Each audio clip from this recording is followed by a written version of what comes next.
Pigsisilibrar ngunya na aldaw Marso 29, kang Coast Guard District Bicol ang sindang ika-24 taon na anibersaryo. Presente sa selebrasyon, ang mismong komandan kang Philippine Coast Guard na si Coast Guard Admiral Artemio Abo. Istorya kang opisyal, dati man siyang naging pamayo kang Coast Guard Bicol. Apwera sa kaugma na liwat na makabalik, mas nakakapagpaugmada sa iya na mahiling ang dakulang pagbabago sa dati niyang komandansya. Urpang iguana digding makuku ang kapilya.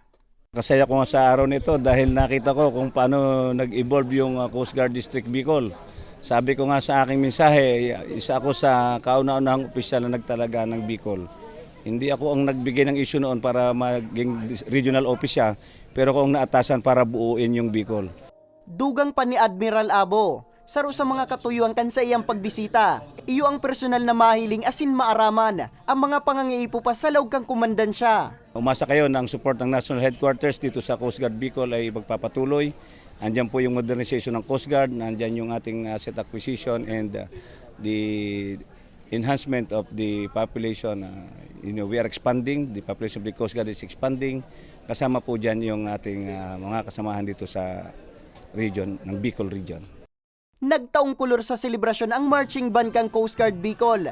Apwera kay Admiral Abo, presente man sa aktibidad, ang Philippine Air Force, PNP Bicol, BFP, Philippine Army, BGMP asin iba pang ahensyas di gobyerno.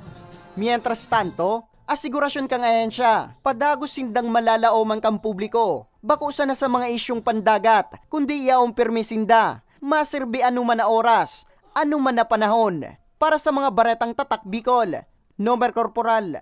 From your Coast Guardians.